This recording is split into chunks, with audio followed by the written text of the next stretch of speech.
What's going on, everybody? Welcome into another edition of the Sun Belt Syndicate. Quick shout out to W Energy. They are putting a bigger discount if you use our discount code, which will be attached on this episode. It's Creator Week, which we are considered a creator. So what do you know? We don't do the video game thing here, but we're still part of their platform. So if you want some W for cheaper, I think it's 30% off, and it goes till the end of this week. So use it while you can. If you wanted to try it out, now's a great time to do so. Also, shout out to Fanplex, TSN Off-Road, and of course, Dano Seasonings, as I continue to pretty much put that on my stuff every night. You guys are Dano's dudes? You have Dano's in the house? Oh, definitely got Dano's in the house. Every flavor. Oh, yeah. Keep coming out with more, too, man. How are we doing tonight before we start off too far? Seth? Good, man. No complaints my way. No, is the pollen falling like where Marv and I are at yet, or is it not quite there? Starting to this week. Yeah. All right. Marv, is good. Your vehicle yellow? Yes, it's not intentionally yellow, but yes, it's yellow. Yeah, it's not App State yellow or anything on purpose, right? No, it's disgusting.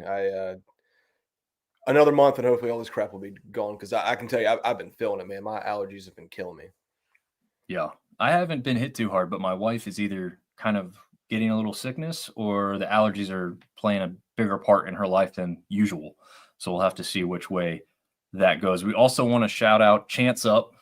We went out and grabbed a shirt apiece, because check this thing out. Coastal Carolina, Chanticleer. Got the chant on there with the C on the shirt. Chance Up on the bat. It's a pretty sweet shirt. Can't lie. Sweet. We hit him up on Twitter. He had some extras left. At least one of each in each of our sizes. So special shout out, because this shirt is awesome. If you are a Coastal fan, definitely recommend. We had to get them for this show because Coastal is one of the brands that supports the Sunbelt Enterprise, the Sunbelt Conference as it is.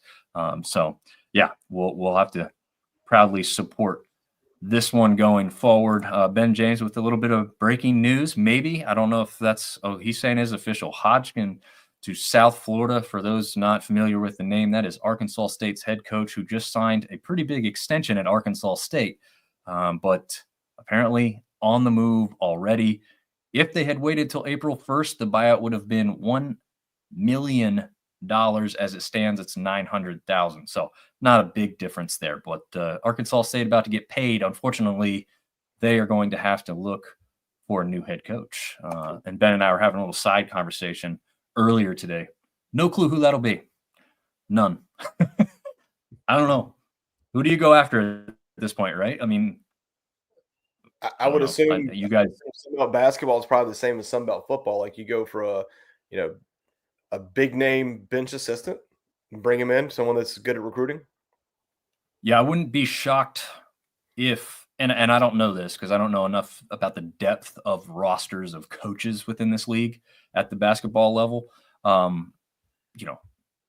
it keeps some of your players there, do you do the Sean Clark or what a couple other schools have done and keep a guy who's already there on the coaching staff and push him to the top? We'll see. He said he's hearing that it might be a Florida assistant. That's what Ben is saying. So that would be a pretty good bet after I just got lucky to see Florida in the regional over here on Friday, and they look dang good, guys. So that would not be a bad school to grab a head basketball coach from. But back to the baseball, because we'll resume basketball again Wednesday night from the sounds of it. Have a live show this week? We have a live show for basketball wrapping up the season. If some of the women teams are still playing, we may touch on kind of what their chances are going forward. Men's teams are all wrapped up. So we will be wrapping the season for basketball, and we have a special guest lined up. So that will be pretty cool to move forward. But again, we're here to talk Sunbelt baseball. Guys, our highest ranked team, Southern Miss. Thoughts on them real quick? They're pretty good. I didn't realize they were that high. Wow. Yep. Their newest ranking, number 13 in the country. It's impressive. Very impressive. It's kind of like the conversation, and we'll get into it. there were definitely some moves made this past weekend on the kind of separating, but it's a 3-horse race right now, in my opinion. The way things sit right now, I don't think we get a 4th team into a regional, but we got 3 pretty darn good baseball teams. Yeah, no, I think I agree. I think Seth was saying the same earlier today. We've got kind of a separation, which we'll talk about a little bit more, but it's unfortunate because I thought we had 4 or 5 teams that could be battling it out. It looks like we've got 3, and yeah. Even after last week, we ended the show with talking about who that 4th team could be, and after this weekend, I don't think there's a close 4th, to be honest with you. I know, I'd agree. We'll definitely talk about that in the rankings here in just a minute. So yeah, for today's episode, because of where they sit nationally, because of the sweep they just completed this past weekend, Southern Miss to the top. For those that are wondering what that abbreviation means for the show, Southern Miss to the top. But I put 4 now because I don't think there's some of the other teams in this conference that are done trying to have a word about how that sits. All right, I'm going to go full screen layout on this. Hey, look at that! I am the best at being bad. Hey, you've got the best record at 7-11. 7-11 there, Marv, just for you. That's good. I mean, I don't think any of us thought. I mean, we could talk about this. Let's go right to the middle one first, and we'll end with that ranked matchup. I don't think I would have said either App State or Georgia Southern would have swept this weekend. I would not have predicted that at all. None of us did. Yeah. But, I mean, do you guys think that was a possibility? I mean, I didn't even think it was possible. I mean, I took App kind of being a homer a little bit, but, App just got done sweeping Texas State, which I think is a pretty decent baseball team, and Georgia Southern had just got swept. So that was kind of my logic going behind it. But, yeah, I didn't envision either team sweeping. App played one competitive game. The other 2 games weren't that competitive. Yeah, historically, I think we were all a little bit surprised with App being 3-0 after last weekend, and I knew they would drop. I didn't think they'd go in there and get 2. They'd win 2. I thought they'd win at least 1, but just to be honest, it's pretty embarrassing. We were all riding a little bit high last week. I think we were all brought down to earth after this weekend. Some teams that we were thought could slip in there, and it's like we were talking today. I think it's just a little disappointing from where we were at the beginning of the season to now. Looking, a 6 game should be a good little sample size of what we got going on here. But like we talked about, I think it's a 3-horse race, and everybody else is just going to fall in behind. Yeah.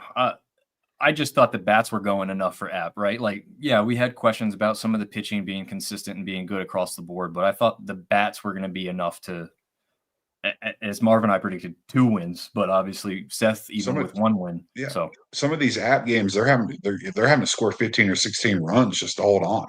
Hey, that's just not sustainable. They scored 13 in the middle one, and it wasn't enough. Right. Yeah, we'll talk about that one too. That was incredible. I thought Marshall would come in and surprise the Dukes and get a sweep. They were a little bit hotter coming in. JMU had just won their first series of the year, but I wasn't blown away by anything JMU had done. So I thought Marshall was looking stronger, but I was wrong there. Marv's the only one that got that one right. 2-1 in favor of the Herd there. Marv, you gonna gloat on that one as your lone victory of the week? Well, I mean, there's only 2 victories out of 9, so someone's got to be, a little boastful. I don't know. I thought, JMU played some really tough competition in their non-conference. I just don't think Marshall's that good of a baseball team. It is what it is. So yeah, blind squirrel gets a nut every now and again. Yeah, Seth, did you think Marshall would stand a better chance to win because they were playing at home, or was that not really a big aspect to? Yeah, I think after last week's series with Arkansas State, I thought they'd at least bounce back this weekend, but I think, yeah, I mean, it's our job as a Sunbelt podcast to talk about everybody, but this is just not exciting at the moment to me, but we're trying.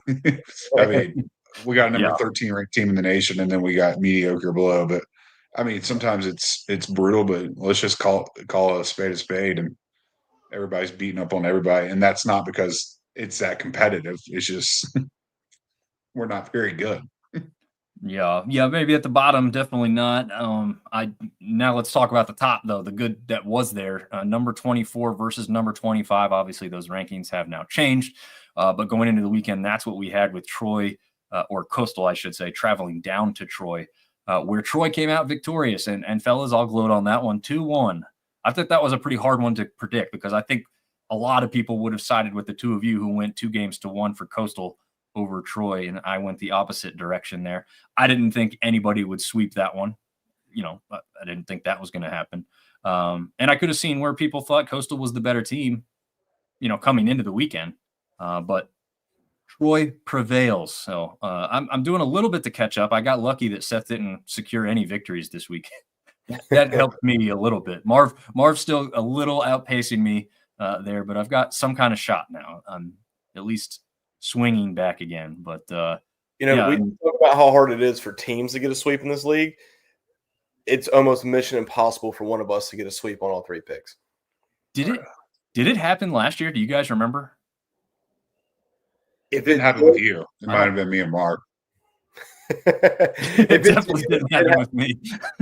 I feel like if it would have happened, we'd all remember it. And the fact that we're all sitting here kind of going, I don't think it did. I think maybe 2 out of 3, but for those that like to judge us on our records, this is hard. Yeah, and I think it's we've said it before, say again, it's what sets us apart, right? We could all have great records if it was just wins losses, because for the most part we've done pretty well there. It's definitely going to be much better than what you're seeing on the records here. Even that is obviously wrong. Like I would have got the Marshall one wrong no matter what. But there's a lot of other ones that could have been switched for the record being a little bit better. So anyway, that's a review of our weekly picks. And now we'll jump into the best in class, kind of a play on words there, as we're going the single, double, triple A, and then the teams at the top that we consider to be in the show. You guys told me to take care of this and we'll debate it on the show. So what do you see in here that you immediately disagree with or have a problem or issue with? JMU. Okay. Georgia Southern. And Georgia Southern, you said? Yeah, I mean, again, if we're going by recent bias, I guess they did come off a sweep, but they also got swept last weekend. So, I don't think did Texas State sweep this weekend? They did. They got swept last week. To be straightforward with you, I don't know, Dom and Marv, if any team deserves to be in AAA. I would say that it is the 3 teams in the show and then a category that says everybody else.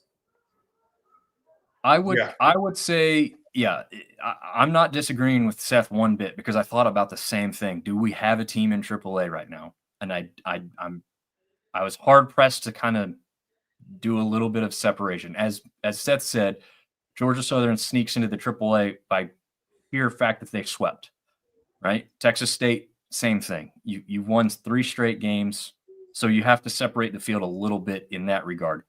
JMU is in AAA solely because they just won their series, okay? It wasn't all that impressive in the big picture, but they did win their first 2 series in conference play after not a great start. So kind of are they coming up, right? Like, took a shot on them. That one is the questionable one, but I'm not that different from you guys when you say maybe there's just a massive gap between the top 3 and everybody else. But I do think you could have some teams down there in the single A, and I think all teams right there, I don't know, anything that you think don't deserve to be down there? I don't know if we're throwing App in single. I mean, they did have a sweep last week. So and a sweep against the team we currently have in AAA. So you're right. Let me ask you this. Again, didn't follow as much. I know Georgia State lost on Friday. How did they do on the weekend? They lost 2 out of 3 to Old Dominion. Mm-hmm. They won the last one. And bear in mind, it's 7-14. Yeah. Remember, that was the team last week we were talking about that we were interested to see when we got to Monday night what we would be saying. But so that means what? They're 4-2 in conference. Who, Old With that. Dominion or Georgia's Georgia State? State. They're 4 and 2 Georgia in State. conference. Yeah. I mean, And they're you 16 could and make 9 it. overall. I mean, they're not, they lost their midweek game and then they lose 2 out of 3. Had they won 2 out of 3 and won their midweek, then yeah, no doubt they're probably, AAA, and we're debating, hey, are they in the show? Because I was the first one to say last week, like, hey, that's the 4th team, right? And then last week they Right. just didn't prove it. JMU's only won 9 baseball games. They have a losing record. They're 9-15 on the season. I don't know.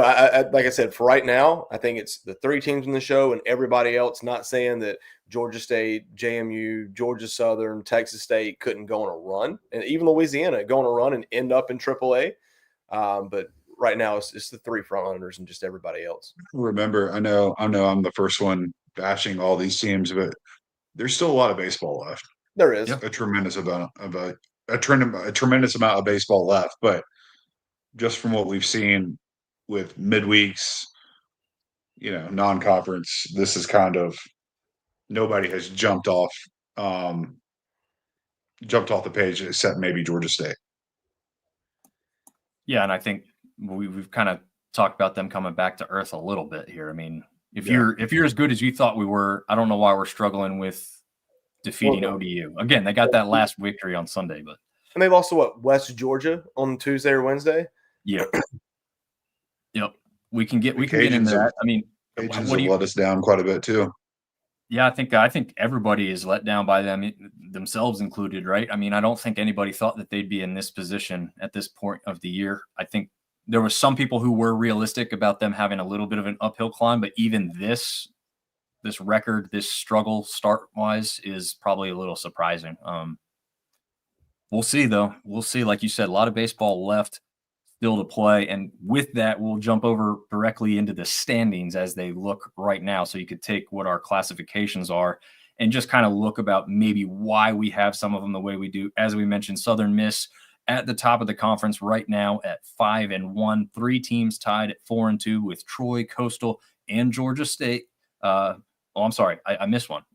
JMU also sitting there at 4-2. So a 4-team tie for second place, as it is a bunch of teams tied at 3-3, including Georgia Southern, App State, Texas State, Louisiana, ODU, and then we got 2 teams tied at 2-4 with Marshall and Arkansas State, and 2 teams at the bottom right now in South Alabama and ULM, just 1-5 in conference play to start the year. But there's some oddballs here, right? Like JMU up towards the top of the conference, but just as Marv just said, 9-15 overall. So. Yeah, but they once again they stepped up in their non-conference. I mean, their first series was against Florida State, who's a top 10 baseball team. So, could it have been that you played a bunch of really good teams? Your overall record doesn't look good, but now you're coming into the Sun Belt, which is top heavy, and you're picking off some of these middle of the pack and lower of the pack teams. I don't know, but we said it. The season's not even halfway over, like 35% of the way through the season. So this is obviously.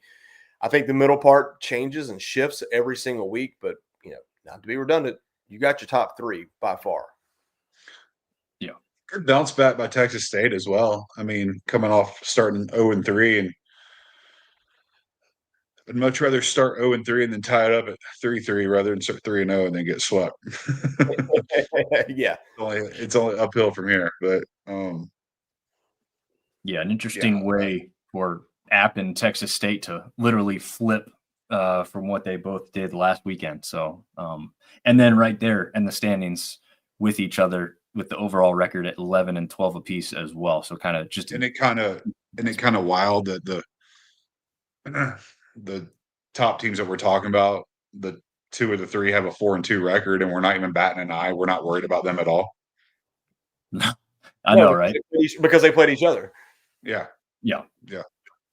I think that was funny. Right now, a lot of Southern Miss fans are pretty pumped that they're number 1 in the conference as it stands, and as you should be. But there's people nipping at your heels, and baseball is, I don't know.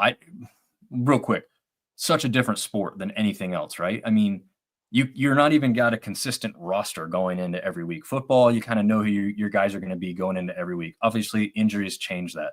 Basketball, same thing. But baseball, you've got to rely on a couple of different starting pitchers who are supposed to be a massive part of your team, all having the same type of success. I mean, I don't know if there's a sport in the world that's like baseball in that respect, right? Like Baseball's a lot like golf. Anybody can go out there except me and shoot par, you know.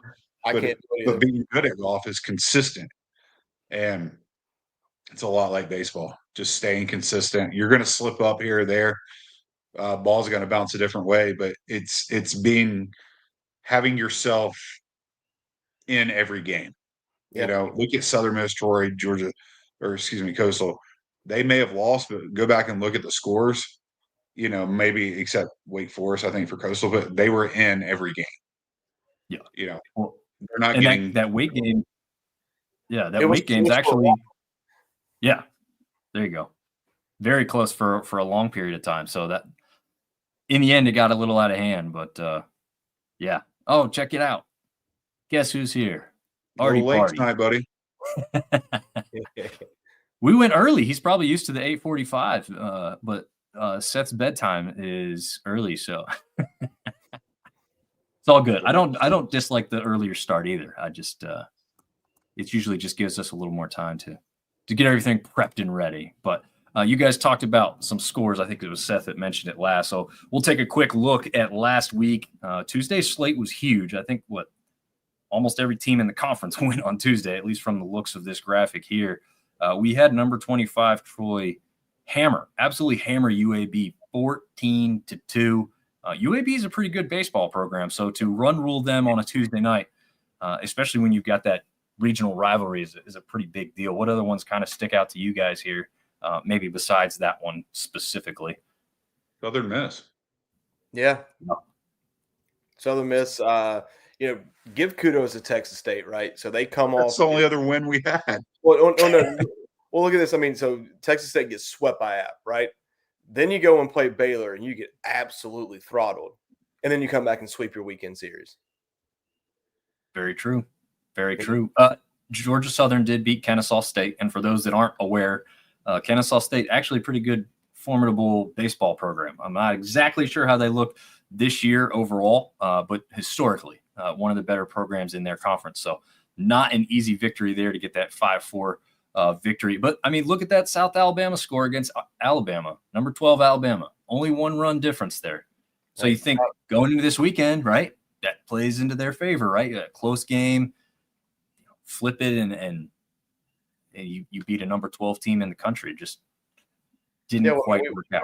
South Alabama 2 weeks ago, midweek was it Ole Miss or Mississippi State, and then go get beaten this weekend series. The midweek games to me are a little tricky.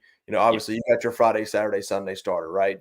A lot of times these are bullpen games where you're getting a lot of guys' looks. But as we talked, with all the coaches earlier, these are really big RPI resume games in these midweeks. So you got to win them if you can. But I don't expect the same consistency out of the midweeks as you do on the weekends because, once again, you're throwing a lot of guys typically on a Tuesday night. Yeah. I think another one that caught me off guard was Georgia State scoring 11 runs wasn't the part that caught me off guard. Allowing West Georgia to beat you 12-11. That one was shocking to me. I don't think West Georgia's D1 in anything other than baseball, and maybe I don't even know if they are in baseball, to be honest with you. I don't know enough about West Georgia. I don't know. Seth, are you looking that up if they're D1 in baseball? I was actually wrong. Good for Arkansas State. Is that Missouri State they got to win against? Yeah, that's correct. 3-2 over Missouri State. Team, wasn't it? Pretty sure that's the tournament team. If it wasn't, they're still historically good baseball program. So yeah, it's not nothing to beat that team 3-2. So yeah, I just think that Georgia State one surprised me. I mean, you also kind of like Marv was alluding to earlier too. You score 11 runs, you kind of expect to win, right? Mm-hmm. It should be enough. Unless you're App, you got to score twice that just to stay competitive. Yeah. Well, and then Coastal Carolina, the Camels are not what they have been as of recent history, but Campbell's still a formidable team that's not easy to beat. So to get that victory there, 5-4, Yeah, you got to think Coastal, knowing what they had that weekend, was probably very cautious with who they threw in that game. Yeah, it's a good point. I think that covers Tuesday, so we'll jump over to Wednesday's slate. Much, much, much smaller. We had ODU going down to William and Mary, West Virginia getting by JMU, and Southeast Louisiana taking it to the Cajuns. So we went 0 for 3. We didn't have a great Tuesday. We did not rebound with a good Wednesday whatsoever. I don't know.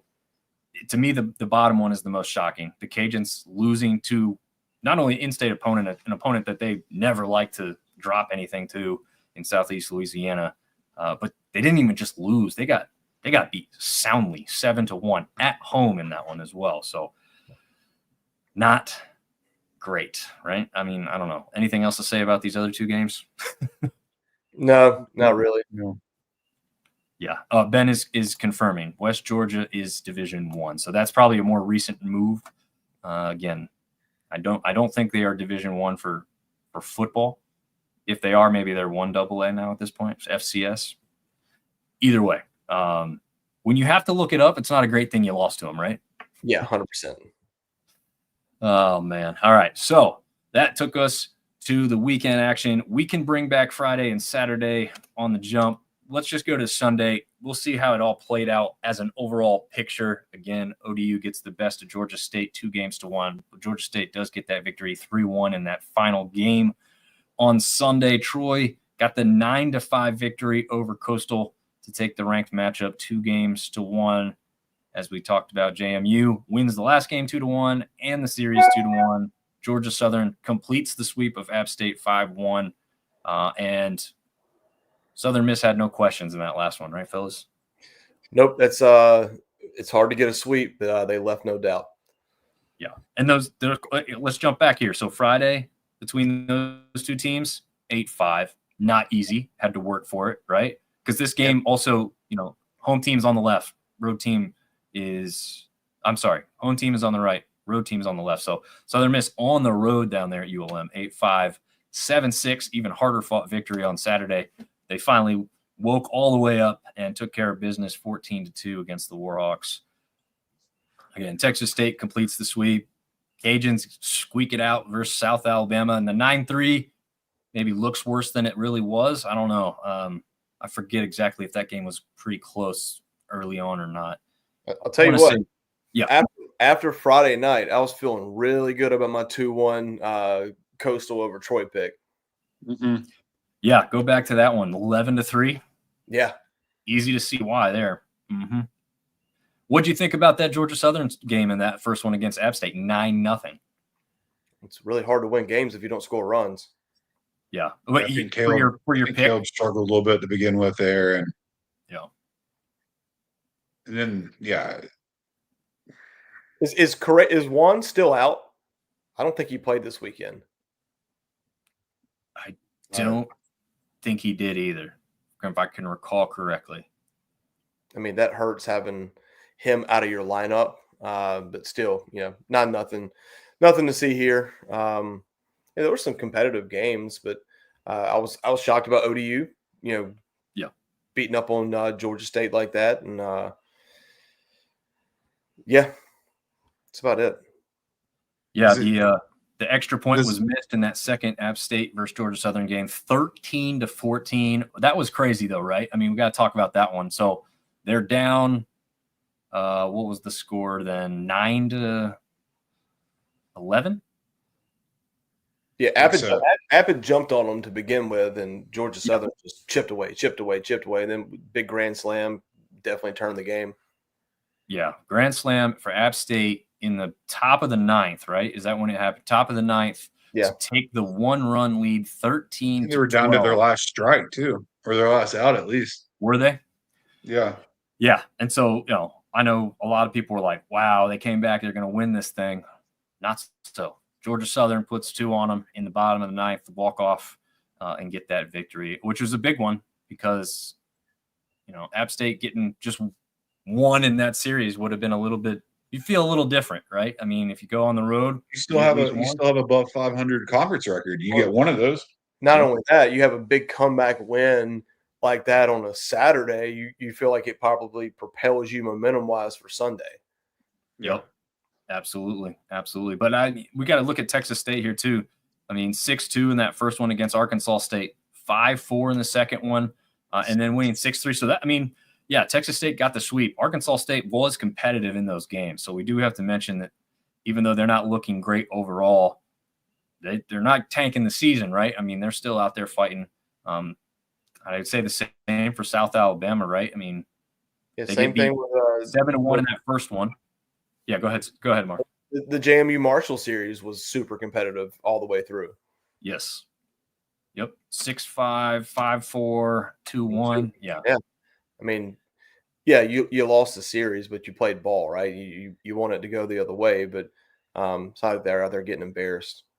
No, absolutely not. Not many embarrassing games, and App State was the only one that, really big one to start on Friday, and then ULM dropped that 14-2 finale on Sunday. But yeah, a little rough. We'll have to see what goes on. So let's look at this week's slate. We've got some interesting games on Tuesday night. JMU plays Richmond. Probably kind of a big deal up there in the local area since that's two close teams to each other. Back in the FCS football days, those were the two big rivals there. App gets another shot at High Point. This is the team that beat them pretty soundly earlier in the season, right? High Might Point's try to make that one tomorrow night, I think. Yeah. nice. Marv, you got your other somebody with another computer. Check High Point's RPI is very, very high. Last I looked. See if that's still. I'm talking about like top 10. I'm gonna look that up right now. They are not top 10 right now, but they are. You sure about that? They're at 58. Oh, hey, what's ETSU? While you got that out? ETSU is 30. Okay. Yeah. They must have had a bad weekend because I would have thought the Tennessee win would have propelled them pretty high. Yeah, I would have thought the same thing, and maybe that's a big draw. Let's see. They were already ranked pretty high too. Coastal's got a 7 RPI. Troy's got a 9. 7 and 9. 7 and 9. Yeah. Holy smokes! Yeah, and Southern Miss is 32. I guess wins against Ole Miss would probably do that for you. It helps. I mean, gosh, Coastal could go to the number 1 RPI in the country probably if they beat Clemson this week. Yeah, that's a good point. That'll be an interesting one. Clemson is the number 3 RPI team in the country right now. Who? Yeah, Clemson. Clemson took 2 or 3 from Wait this weekend. He did. Yep. No joke. That one will be a tough one, but a really, really exciting one for Coastal fans who obviously want that in-state bragging rights on that one. And then we've got the great matchup between Marshall and West Virginia. We know those two schools and those two fan bases absolutely hate each other. West Virginia got the better part of Marshall in both games last year, and I think both were pretty significant victories for the Mountaineers. We'll have to see if the Herd can get some retribution in this first matchup because I believe they'll play again twice this season as well. Southern Miss, I mean, I don't think Nichols is near the top, so I'm going to say that they should probably get that victory there. Don't be surprised that South Alabama was very competitive against Auburn. They've been really good in all their midweeks. Yeah. And, the Cajuns have worked some magic against LSU in the past. It's not easy to win at the box. Number 8 LSU. They are where's their RPI? Let's see. RPI is down at 38 for LSU. Again, that's just one small metric that you got to talk about there. But anybody think Wofford is going to do anything against number 22 Troy as this week looks? It's a midweek game. You never know. Hey, Richmond's got a 53 RPI and where's 58. Where's Texas Rio Grande at? They're top. God, they're 16. Yeah. So they slipped just a little bit. Yeah, one spot below North Carolina. One spot. And Auburn is 11 RPI. Yeah. Playing in the SEC does that for you. Yeah, when we go against Murderers Row every single weekend, that helps. Yeah, but they're 19-5. The fact that they're not ranked, being 19-5 with that high of an RPI in that conference, blows my mind. Yeah. Definitely interesting there. So ODU takes on East Tennessee State. So that one will be a nice little metric, right? ODU gets the victory over Georgia State this past weekend. What can they do on the road versus ETSU, which we just talked about how good of a team that's looking like? I don't know. I guess it should have been more obvious to me that the middle section of the E is the state outline of Tennessee. That's pretty cool. I did not notice that. How did I not notice that? I did not. Oh, yeah. I didn't immediately either. I just was like, oh, they just, tried to make the E look fancy. And then I was like, oh, that is the state outline of Tennessee. So. James would appreciate this. Have you guys, you can debate this on your live basketball show tomorrow. Have you guys seen the ASU's going to the North Carolina, the outline for the arena, for the basketball court? I have not. They're doing like the outline and then like the little Boone star and then app in the middle or whatever. Gotcha. That's so dumb. I hate that. Well, I guess North Carolina does it too, though, right? Well, I think ECU started it, if I'm not mistaken. Yeah, I believe that's correct. But also, in any school, and there's a couple of them in this conference, really, that people don't know kind of where it's at. I don't go too hard on the fact of where you're going to put a little star, so you kind of roughly know where these schools are located. But like Georgia State doesn't need to do that, right? So where Atlanta's at. But yeah, I can see the thought process behind it as far as like a market. That was the coolest thing I learned today. That's awesome. Did not notice that. I know. I appreciate the logo much more, and it's just a simple thing. It's nothing crazy. It's just nicely done. Looks sharp. Not any other real huge matchups. I don't know if Mercer's typically a pretty good baseball school, so Georgia State may have a test on their hands. I don't think Central Arkansas is not bad either. Yeah, that's true. And they've got Arkansas State there, which is, those guys play each other in like every sport, I think, every year. It just makes sense because it's not a far travel. And then you've got Incarnate Word going up against Texas State, which is kind of interesting. Head football coach GJ Kenny came from Incarnate Word. Don't know how many players that came with him are still on the roster or have left or graduated since then. But obviously in the baseball aspect, a little different. Still a regional game there for Texas State to take part in. And then that one weird looking bird logo there. Yeah, what's that thing? Central Arkansas. No, that's North Florida against Georgia Southern there. So that's another sneaky D1 team that you would not know of because their logo is just not well known, I guess. I would even assume, I don't know this for a fact, maybe the Thunderbirds or something, because you see the lightning strike kind of being pulled from the bird's face. I'm gonna look that up. Yeah, I know. I got the logo. I did not look at the mascot, the nickname of the school enough to know that. And then you got ULM going up against off. He's not giving us much info tonight. Yeah, they're it's Ozzy the Osprey. They are the North Florida Osprey. Okay, would not have gotten that right. I had no idea that was an osprey. That kind of looks like, literally, you could put that right next to the Georgia Southern Eagle as it is on screen right now and be like, oh, yeah, they're both Eagles. Let's talk about those Clayton Clover uniforms, though. How sweet are those? Sweet. Is that a coach's top only, Marv, or is it kids playing in that too? No. This is coach. They call them cage jackets. Logan had a game tonight, so I just got home from that. Shout out Logan, my youngest son. This is his first year of real baseball. Kid goes 3 for 3 with 2 doubles and 2 RBIs tonight and made a heck of a play at first base. Nice. Man, absolute smoking the baseball. Yeah. Thank God their mom was athletic. I know. Oh man, and Marv's working those NIL deals already. So if you're scouting or recruiting, I told the boys on my older team, I was like, I made some connections with some coaches. So if you're you keep playing well and you act nice, I might send some video to some people here in 4 or 5 years. There you go.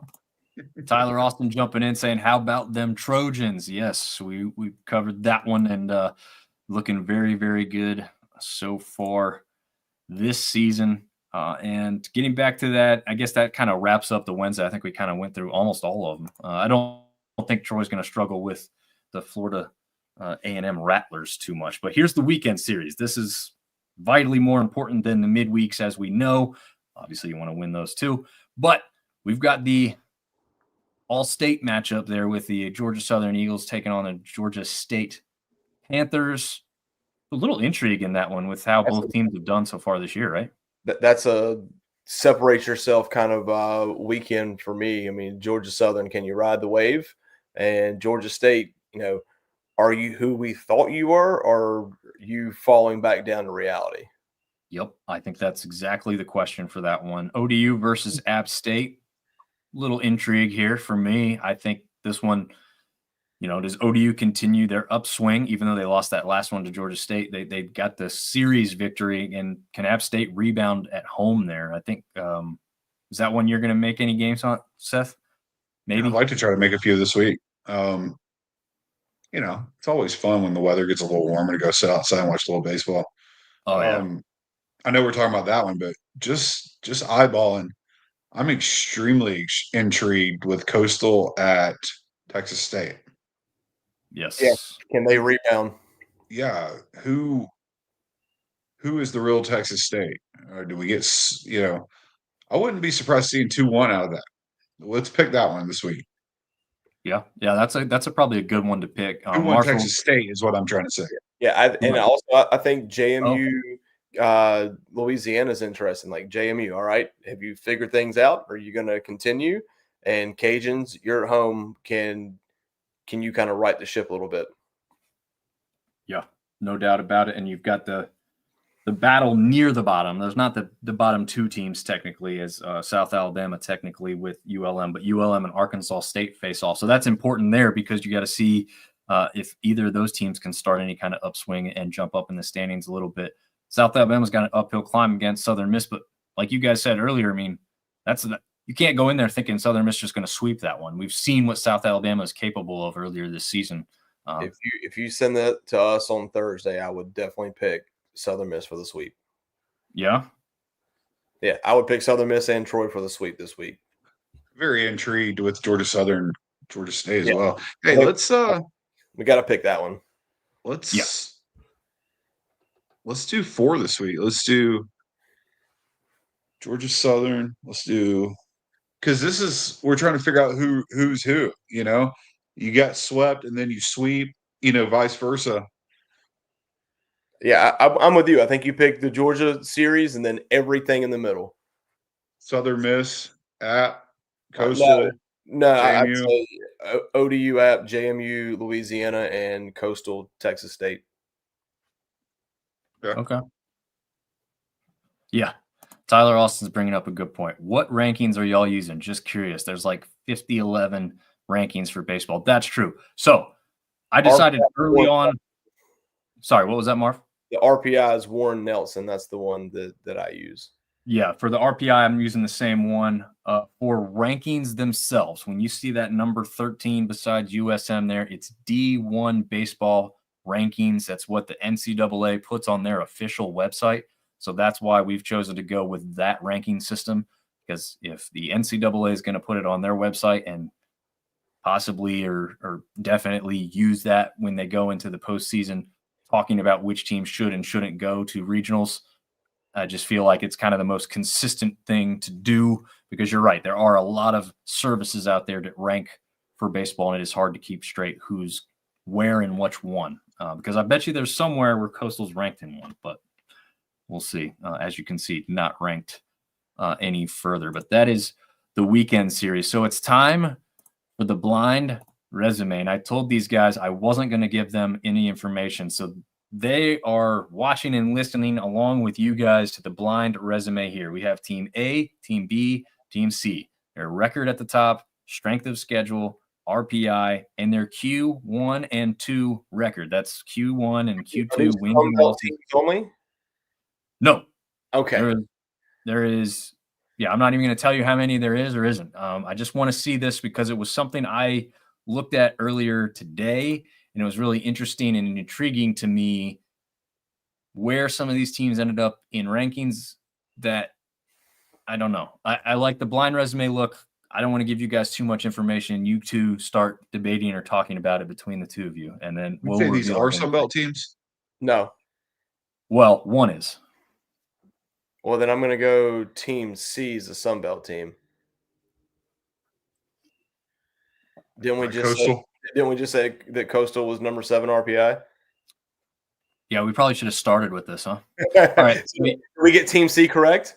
you did get Team C Man, this correct. is already going better than our pick'em. This is great.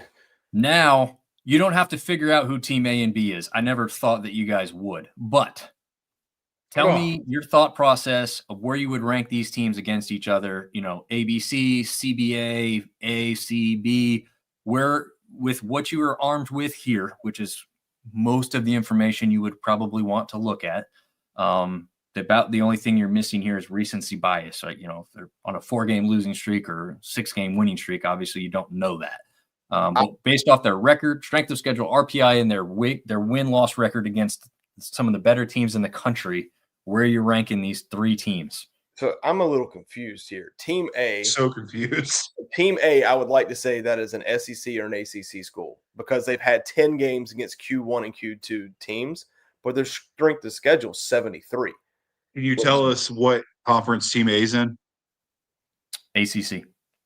Wake Forest. No. Clemson. Carolina. No. It's not Carolina, Clemson, or Wake. Nope. They're 20-4. Not Virginia. Florida State. Nope. Damn. All right, I give up. No. They're 20-4. Nope. This is why I did this. I knew this would be awesome. All right, Tyler's giving us a ranking since he's the first one. I'm going to say his. He has Team A first, Team C second, B last. I don't disagree. Not State, is it? It is not State.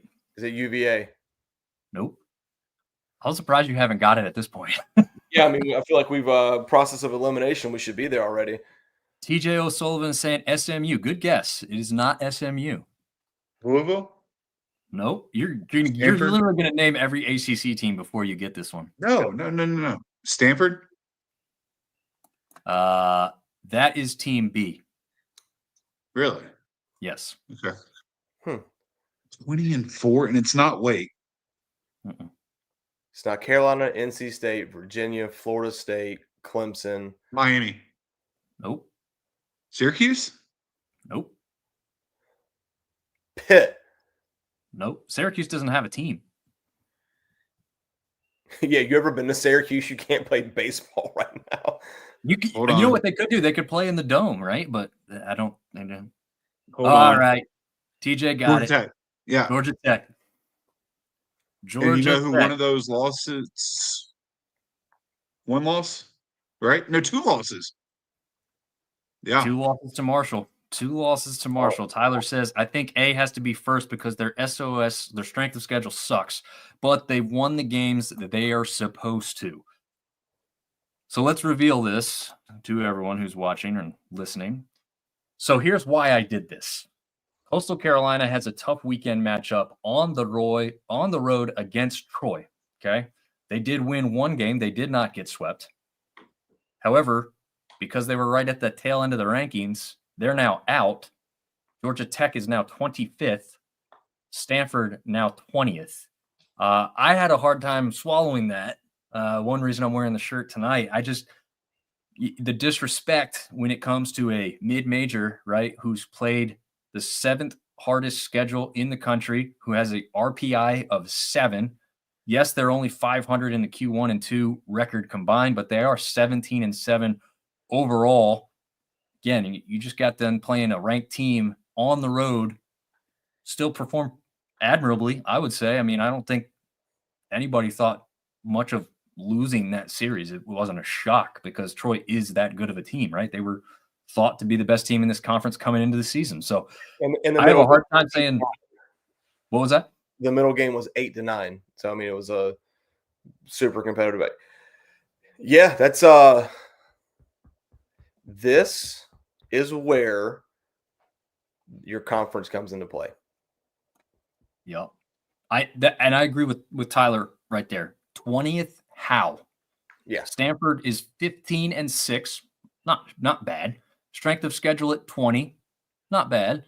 RPI of 24, one game above 500 in Q1 and 2 teams combined. I don't even know how you put that team above Coastal, let alone above Georgia Tech. I don't necessarily have an issue with where Georgia Tech and Stanford's at. My issue is where Coastal. Now, I've got a bigger issue with Stanford being the highest ranked team there. Same. That's my biggest issue. Yep. I was going to bring up a couple other points. Very good. I like that. That's a very good point. That's excellent. In my eyes, it should be Georgia Tech ranked 20th, Coastal ranked 25th, and Stanford on the outside looking in. Yeah. I strength of schedule set that are we too invested in RPI if we're basing rankings off? I think the way we saw at large bids last year, you can't be too invested in RPI. I think that's a good point. Yeah, you have to. So be. Let me ask you this: are rankings irrelevant at this point of the year, based on this right here? If you have these three teams at the end of the year and you're choosing, you got one spot left for a regional, you throw the rankings out the window, in my opinion. And how could you not take Coastal just based on this? I couldn't. I don't think you couldn't take Coastal. No, I couldn't leave them out. Right. I don't think rankings at this point are irrelevant, but for me, it's your chancellor on the board? Let me ask you that. Yeah. That could do you some favors there, right? That's wild, Dom. That's excellent stat. That's good work. That blows my mind.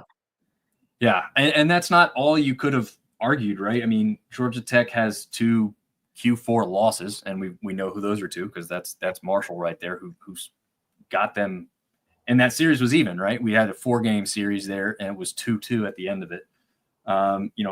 Meanwhile, Coastal has 1 Q4 loss, but they have 8 Q3 wins. I mean, they're beating all the teams they're supposed to. So there's some aspects of this I didn't even include that could even strengthen a little bit more of an argument. I'm sure there's a couple on the other side of things as well. But I mean, I just looked at the record for Georgia Tech throughout. If you just go through their schedule, of course, your strength of schedule, they're looking at 73. It's obvious to me. I was like, I just don't understand how you're rewarding beating the teams you're supposed to beat with a ranking. I'm not saying Georgia Tech's a bad team. I'm just saying I'm putting Coastal in the rankings top 25 wise over a Georgia Tech team right now. So I still don't see how their strength of schedule was 73 when they've already played 10 games inside of Q1, Q2.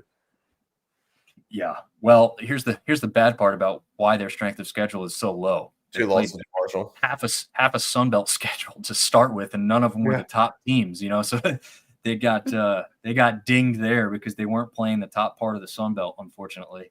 But yeah, I think it's just hard to say I understand, right? Like, I just don't, because we got to think about this, right? Let's say Coastal struggles this weekend.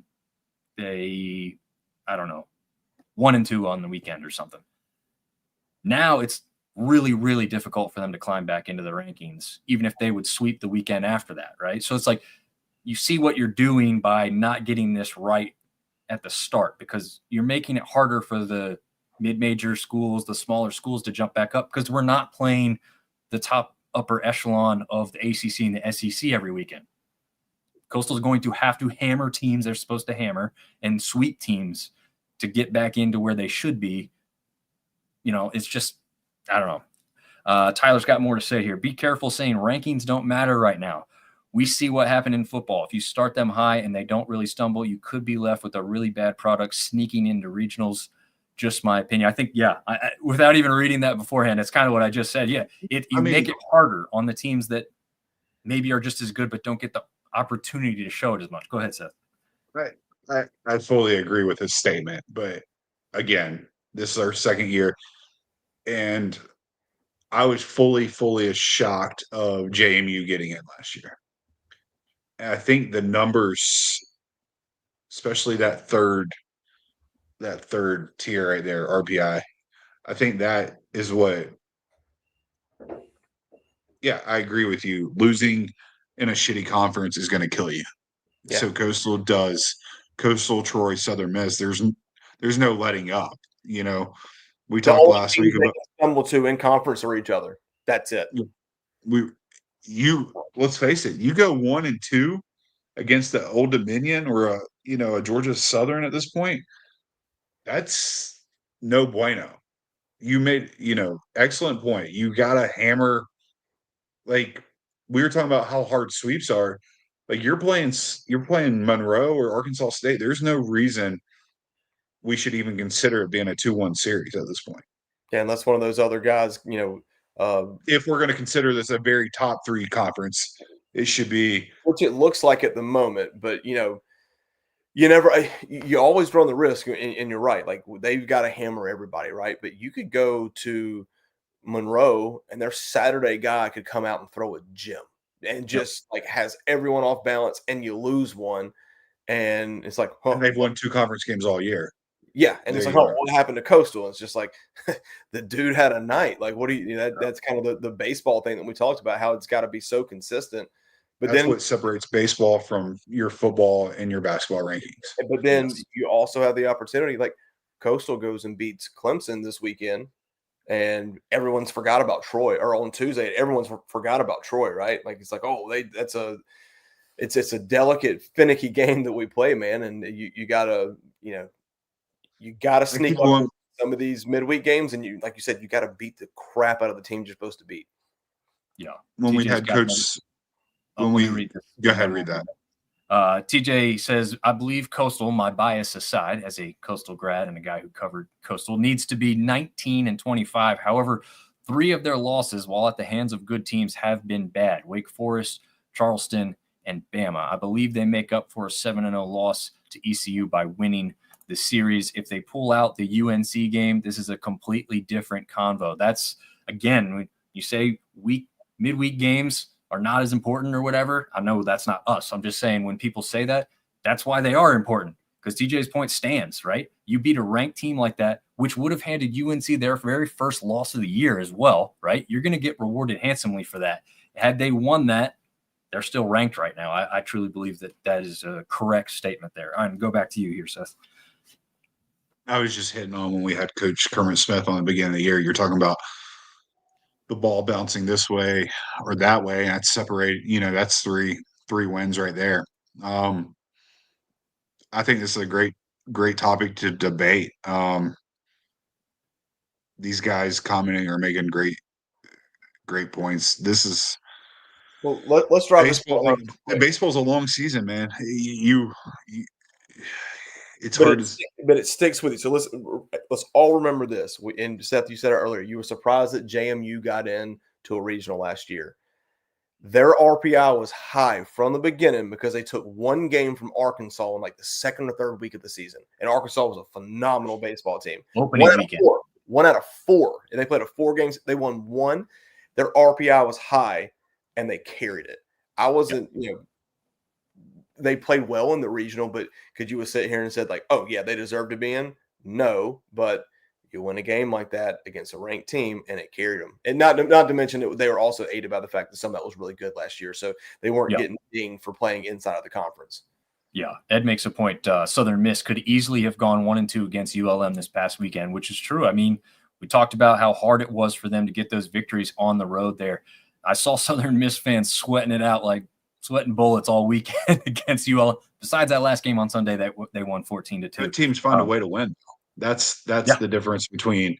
That's the difference between a 2-1 or win a series 2-1 or 1-2.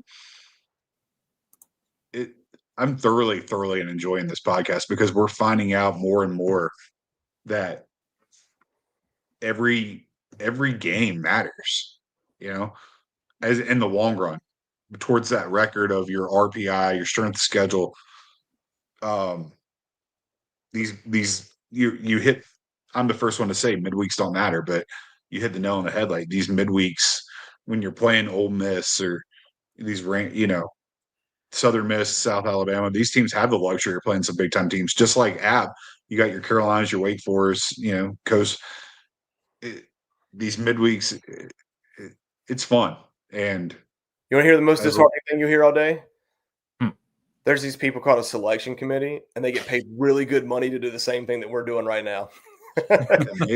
maybe we should have a voice in this whole Well, whole thing. if you like this segment, I would love to put it together every week. Now, I'm not sure it's going to be as great as it was this week, right? This was just a good find when it was like, hey, Coastal was right on the edge of the rankings. Okay, so I understand them falling out if all these other teams were superior, right? Like right behind them, they just won a 3-game set.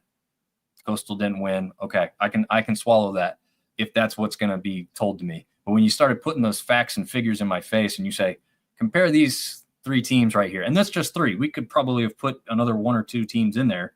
I mean, you can look at the at the RPI for Xavier, who is 11-13 overall, but has a number 5 RPI in the country.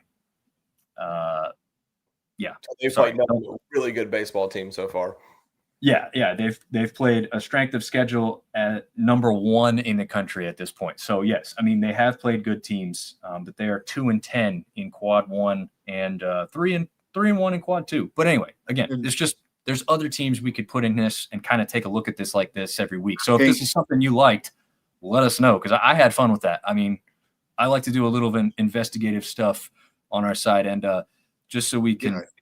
Shout it out. TJ is going to be our special guest, maybe moving forward here for some basketball and maybe throw him in the mix on some baseball stuff here in a little bit too.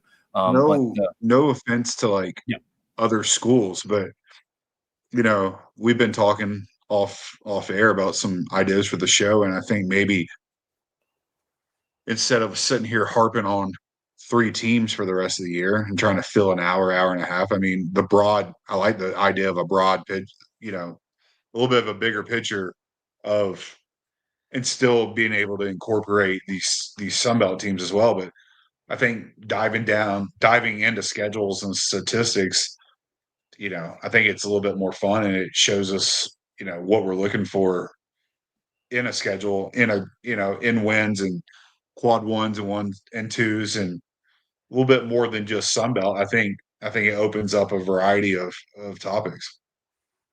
Yeah, I think one other thing we can do if we don't have a resume comparison that makes a lot of sense or isn't as strong of an argument going forward is what you kind of said, Seth, is kind of looking outside of the Sun Belt. Where do our teams need to be? Because this is kind of what we're seeing outside of here, where they're at, what they've been doing, how they've been getting to this part or this position, and kind of figuring out, working our way backwards a little bit of what these teams have to do. Obviously, that's a little bit more important towards the end of the season when we kind of know how it's played out a little bit more, and you may have 2 weekend series left and 1 or 2 big midweeks that could swing somebody's thought process or opinion of you. That could be vitally important moving into that regional conversation or before the conference tournament starts. TJ saying the national media doesn't recognize that baseball isn't dominated by the SEC because it's the SEC. It's regional. You can play baseball in the Southeast all year round. That's why on any given year, Coastal, Texas State, Georgia State, Louisiana can have a big year, and they can still pull out those big wins, which is why the anti-Sun Belt bias makes no sense to me. I don't even know if it's anti-Sun Belt. I think it's just the money. Association of money. It's who you're seeing on TV. It's these Sunbelt schools aren't. If you saw a Sunbelt school on TV every single week, you're like, wow, that conference must be good because they're on TV. Yeah, you're seeing a shitty SEC team on TV, and you're like, wow, even with 2 wins on the year, they're still good because they're on TV.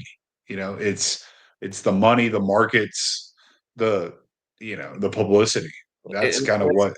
It's the carryover from football too. I mean, let's be honest, that drives the ship. We all know that. It's the carryover from football. It's the whole reason we do this, right? Like, hey, the schools that we all like are in a very damn competitive baseball conference. Put this year aside, we don't know what it's going to shake out. I think the Summit is a little bit overall down, but this is a really good baseball conference, 3rd or 4th, any given year, best conference. And they're always going to get – what's going to be fun is 6 weeks from now when you're talking about who's going to host a regional. And you're going to put blind resumes like that up, and you're going to look and see, holy crap, Georgia Tech gets to host a regional over Coastal because of why. Right. Here's the data. Why did that get chosen? Oh, because Atlanta's a bigger market and because the ACC's got more pull. Like, that's when it really gets They were on TV 10 times this year. Yep. Yeah.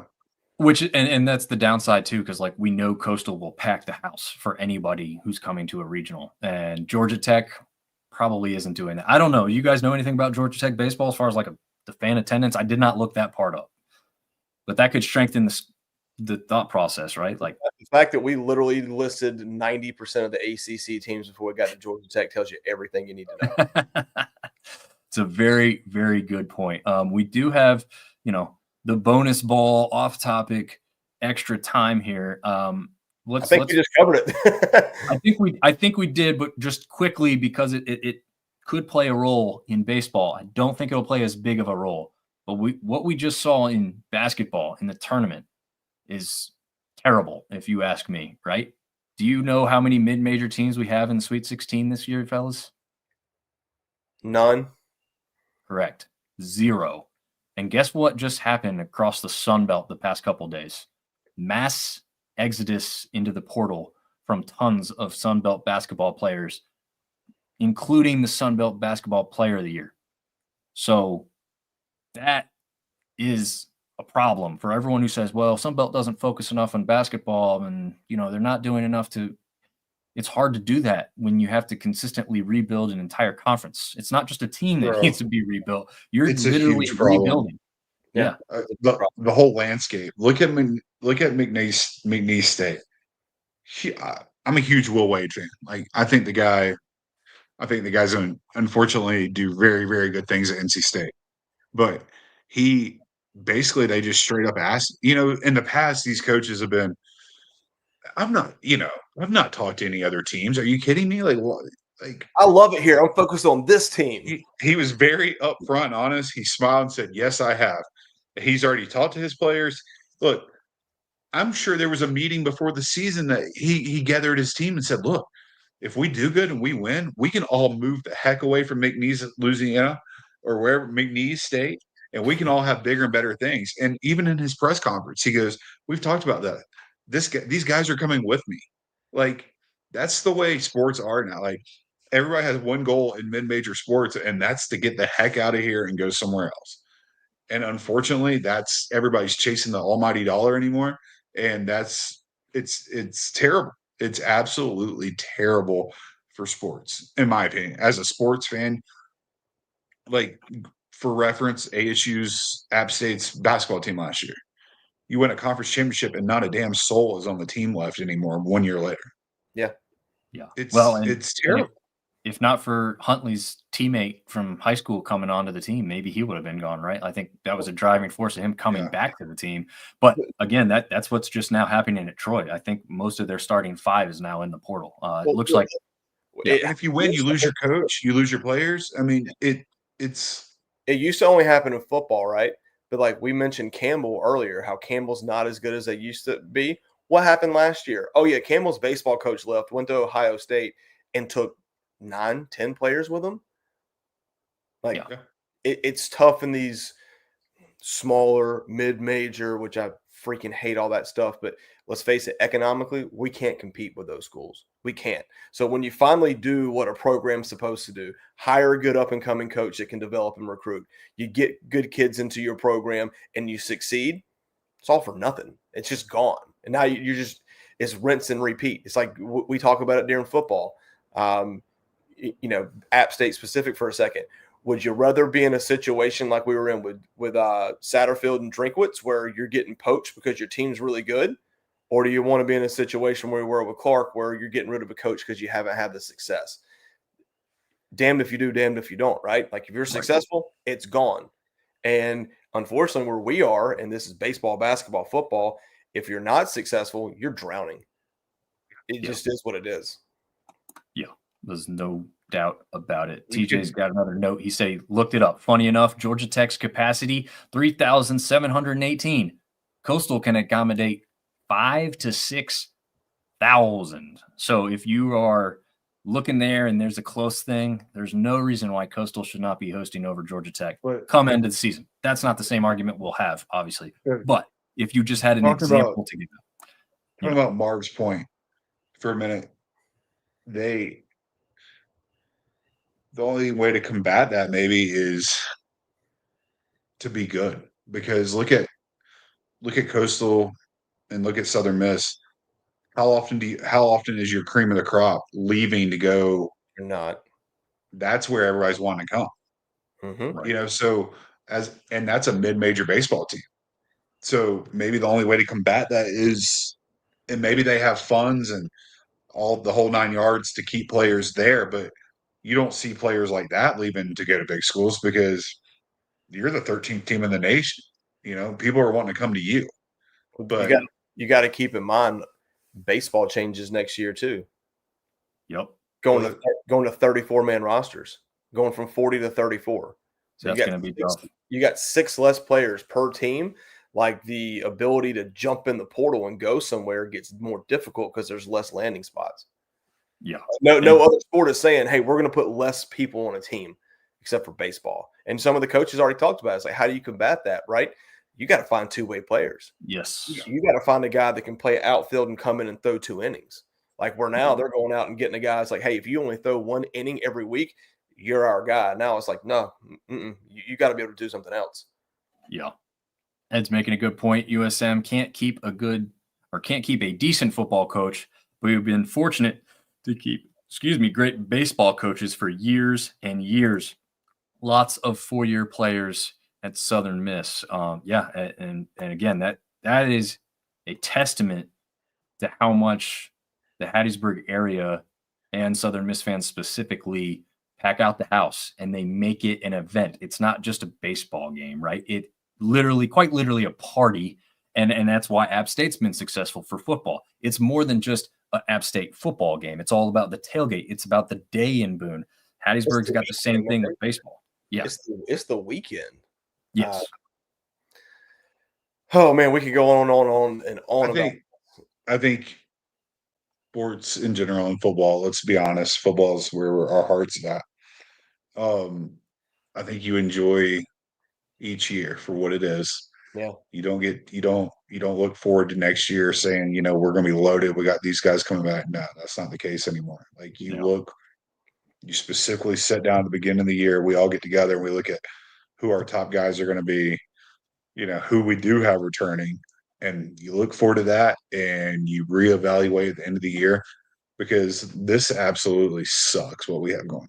You remember back in the day, once again, app football specific, we get a kid like Thomas Hennigan, and he comes in as a freshman, and you're like, we stole this kid. 2 years from now, he could break every single record we have here. And none of us, we had that conversation, but none of us ever thought like, oh, we're going to lose him to somebody. Now you get a kid that comes in that you're like, oh, we stole this kid. You're like, well, enjoy him for this year. Someone's going to come throw $500,000 out of him next year, and he's gone. I think the other thing, this is the fun part of it, right? But when you have a good season, enjoy the hell out of it, because it ain't going to happen again. Like, when you've had these 2 and 3-year and 4-year runs as the best team in your conference and stuff, it's over. I mean, you got that year to do it and get it done. And then if you reload and get close, you should consider yourself lucky. App State did a really good job in basketball, honestly. Obviously, with where they had gotten to, you wanted more. But for a team that I thought would be like below middle of the pack in basketball because they decimated roster-wise, showed pretty well. If you told me that they would finish with the record they had at the beginning of the season, I'd say, oh, okay, I'll take that. Obviously harder to swallow again once they had been successful, that they couldn't follow through even more, because, again, those seasons are going to become,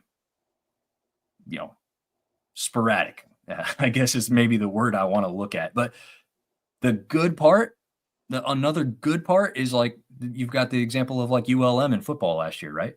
They've been nothing. They've been at the bottom of the conference. All of a sudden they start the year out 4-0 with a brand new coach, and everyone's like, who the hell are these guys? Right. But again, you got to enjoy that season a little bit, because the best running back they had just got stolen by, I think, Mississippi State is where he ended up. So don't win too much. Yeah, exactly. Yeah. It's like, hiding players. Maybe we were better off with Sean Clark to begin with, I guess. Yeah, well, we'll see. I mean, there's all kinds of question marks there, so it's going to be interesting to see. But any other news, notes, or topics before we get out of here, fellas? No, been another good night, man. Absolutely. Enjoyed it. And we will see you guys for the basketball wrap-up show on Wednesday with Zach and TJ. So be sure to tune into that one. And until next time, see you later.